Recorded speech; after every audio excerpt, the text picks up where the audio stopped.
तो हिंद दोस्तों, स्वागत है आप सभी का इस वीडियो में। आज हम 14 दिसंबर का जो न्यूज़पेपर है उसको 10 मिनट में कवर करने की कोशिश करेंगे। चलिए शुरू करते हैं। सबसे पहले तो पार्लियामेंट में एक सिक्योरिटी ब्रीच हुआ है। अब काफ़ी लोग इसको अलग अलग तरीक़ों से देख रहे हैं। कोई बोल रहे हैं कि 2001 में जो टेररिस्ट अटैक हुआ था हमारे पार्लियामेंट पर, उससे कंपेयर किया जाना चाहिए। कुछ बोल रहे हैं कि उससे कंपेयर नहीं किया जाना चाहिए क्योंकि टेररिस्ट अटैक नहीं था, क्योंकि जिन्होंने भी यहाँ पर सिक्योरिटी ब्रीच किया वो बेसिकली जो नारे हैं वो जय भारत, भारत माता की जय, इस तरीके के नारे लगा रहे थे। जो डिक्टेटरशिप है वो नहीं चलेगी, इस तरीके के नारे लगा रहे थे।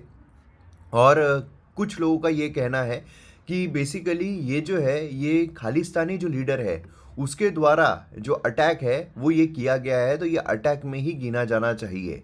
बहरहाल इसमें हुआ क्या था कि कुछ विजिटर्स यहाँ पर पार्लियामेंट में आ सकते हैं, जो भी पार्लियामेंट का सेशन है वो देखने के लिए। तो यहाँ पर जो एमएलएज एमपीज होते हैं वो बैठते हैं, और यहाँ पर एक इस तरह की गैलरी होती है, और गैलरी में कुछ सीट्स होती है जहाँ पर जो विजिटर्स है वो बैठ सकते हैं। विजिटर्स कौन हो सकते हैं? तो आपकी कॉन्स्टिट्यूएंसी में जो भी एमपी है, अगर वो आपके बहुत अच्छे पहचान का है, मतलब आपका बहुत अच्छा दोस्त है, आपका रिलेटिव है, तो आप उनसे कार्ड मांग सकते हो कि हमको यहाँ पर जो प्रोसीडिंग्स है वो देखने के लिए आना है, और फिर वो कार्ड इशू करते हैं।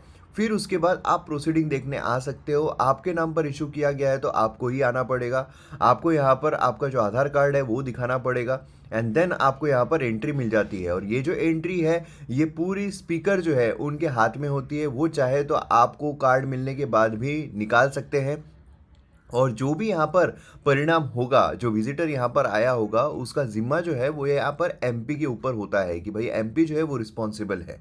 तो यहाँ पर जो सिम्बा है वो यहाँ पर बेसिकली एमपी उनके इससे जो है वो पहचान से यहाँ पर विजिटर्स जो है वो आए थे, और इस तरीके से जो ब्रीच है वो हमें देखने को मिला। और उसी के साथ साथ यहाँ पर बाहर जो है, मतलब पार्लियामेंट में तो यहाँ पर हुआ ही, लेकिन उसी के साथ साथ बाहर भी कुछ लोगों ने यहाँ पर जो स्मोक है वो निकाला। जो यहाँ पर अंदर है उनको तो यहाँ पर दबोच लिया था, मारा भी है एमपी लोगों ने, और बाकी बाहर जो है उनको भी हिरासत में लिया गया है। अब यहाँ पर अलग अलग कड़ियाँ जो है वो जुड़ाई जा रही है जो खालिस्तान लीडर है उनके साथ। तो यहाँ पर ऐसा बोला जा रहा है, जैसे पन्नू है तो उसने ऑलरेडी बोला था कि यहाँ पर जो पार्लियामेंट पर 2001 में अटैक हुआ था 13 दिसंबर को, उसी दरमियान हम फिर से यहाँ पर करेंगे, और इस बार गन से नहीं होगा, इस बार कुछ और होगा। और उसी के साथ साथ जो खालिस्तानी लीडर्स है वो जो फार्मर प्रोटेस्ट है उसको काफ़ी ज़्यादा समर्थन कर रहे थे। अब यहाँ पर अगर आप देखोगे, जो यहाँ पर एक लेडी जो बाहर अरेस्ट की गई, वो यहाँ पर फार्मर प्रोटेस्ट से काफ़ी ज़्यादा लिंक्ड है, फार्मर प्रोटेस्ट में वो देखी गई थी। तो अब यहाँ पर जो लिंक है वो इस तरीके से भी लगाया जा रहा है कि फार्मर प्रोटेस्ट है, फार्मर प्रोटेस्ट से जो पन्नू है, मतलब जो खालिस्तानी लीडर है वो इन्वॉल्व है। देन उसके बाद यहाँ पर फार्मर प्रोटेस्ट से ही जो लिंक्ड एक महिला है उसको अरेस्ट किया गया। तो क्या यहाँ पर A is equals to B, B is equals to C, तो क्या यहाँ पर A is equals to C भी हो सकता है? इस तरह की चीज़ें भी यहाँ पर देखी जा रही है। बहरहाल मैं इस पर आपके लिए शॉर्ट वीडियो जो एनिमेटेड 3D एनिमेटेड वीडियो में लेकर आऊँगा, तो आप फॉलो ज़रूर कीजिएगा, वो वीडियो ज़रूर देखिएगा। तो एम अकेडमी ऐप अगर आपने डाउनलोड नहीं किया है तो ज़रूर कीजिए। यहाँ पर आपको वेरियस कोर्सेज देखने को मिलेंगे, हाईएस्ट क्वालिटी कंटेंट है, जीएस 1 2 3 4 सभी कोर्सेज अवेलेबल है, प्रीलिम्स मेंस दोनों ओरिएंटेड है। तो फॉलो कीजिए और डाउनलोड कीजिए एम अकेडमी ऐप। तो आज कुछ खास न्यूज़ आर्टिकल्स नहीं है, जो कुछ हमने कवर किया हुआ है वही न्यूज़ आर्टिकल्स है। तो आज आपके लिए ज़्यादा काम है, मेरे लिए नहीं है। आपके लिए जो पीडीएफ है वो आपको यहाँ पर डाउनलोड करनी है। कहाँ से? टेलीग्राम चैनल से, टेलीग्राम चैनल मयूर मोगरे, वहाँ से आपको डाउनलोड करनी है, और फिर खुद से यहाँ पर ज़्यादा आपको पढ़ना है, क्योंकि मैं फास्ट में लूँगा, क्योंकि ऑलरेडी हमने कवर किया हुआ है। तो यहाँ पर गाज़ा, इजराइल गाज़ा के बारे में हमने काफ़ी सारी चीज़ें जो है ऑलरेडी कवर की हुई है। जैसे यहाँ पर इवोल्यूशन, जो इंडिया की फॉरेन पॉलिसी थी, काफ़ी टाइम तक जो इजराइल है उसको रिकॉग्नाइज़ नहीं किया था। देन उसके बाद यहाँ पर इंडिया ने अपने क्लोज टाइज जो इजराइल के साथ डेवलप किए, क्योंकि सिक्योरिटी कंसर्न जो इस्लामिक एक्सट्रीमिस्ट के साथ वो बढ़ रहा था। और उसी के साथ जो इजराइल है उसके पास जो वेपनरी है, जो डिफेंस इक्विपमेंट्स है, वो भी इंडिया काफ़ी ज़्यादा लेता है। हिस्टोरिकल पर्सपेक्टिव, इंडिया का हिस्टोरिकल एक्सपीरियंस जो है ब्रिटिश ड्रिवन पार्टीशन इन्फ्लुएंस्ड यहाँ पर काफ़ी ज़्यादा रहा है ना। तो अर्ली अपोजिशन जो है इजराइल के क्रिएशन पे इंडिया का रहा। ओवर द टाइम यहाँ पर इजराइल और पैलेस्टीन दोनों को रिकॉग्नाइज किया गया। रिलेशनशिप जो है वो भी दोनों के साथ में यहाँ पर मेंटेन किए गए। एंड यहाँ पर जो इजराइल है, इंडिया यहाँ पर पैलेस्टीन के कॉज को भी सपोर्ट करता आया है, टू स्टेट सॉल्यूशन को हमेशा सपोर्ट करता आया है।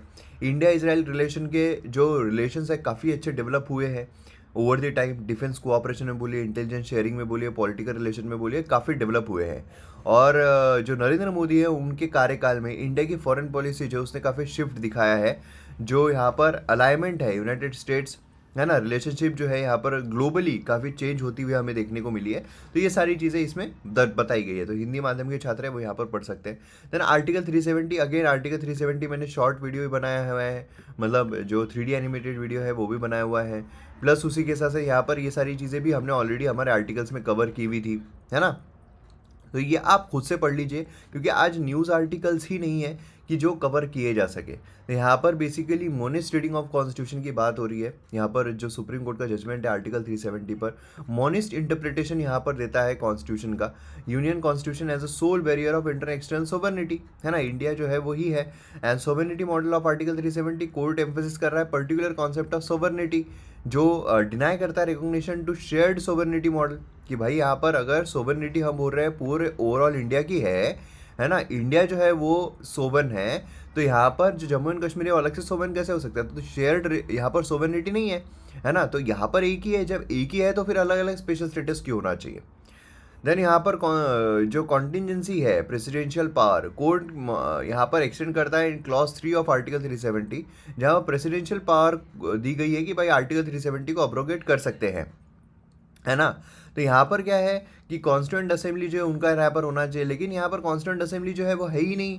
तो यहाँ पर लेजिस्लेटिव असेंबली आ गई, है ना। Collapse of power, court reasoning clause 1 collapse the question of nature of power and the question of effect of power. यहाँ पर प्रेसिडेंट के पास पावर है कि वो आर्टिकल 370 को अब्रोगेट कर सकते हैं, तो इसमें कोई संदेह नहीं होना चाहिए। तो यही चीज़ हमें देखने को मिल, तो इस तरीके का आज का न्यूज़पेपर हमें देखने को मिला है। पूरा ज़्यादातर पेपर जो है पार्लियामेंट वाले इससे भरा हुआ था। देन उसके बाद कुछ चीज़ें जो है वो मतलब जो हमने ऑलरेडी कवर किया हुआ है उससे से रिलेटेड ज़्यादातर पॉलिटिकल है, क्योंकि अभी अलग अलग चीफ मिनिस्टर जो है उनको अपॉइंट किया गया है, तो उसी से रिलेटेड है। तो मिलते हैं अगले वीडियो में। जय हिंद।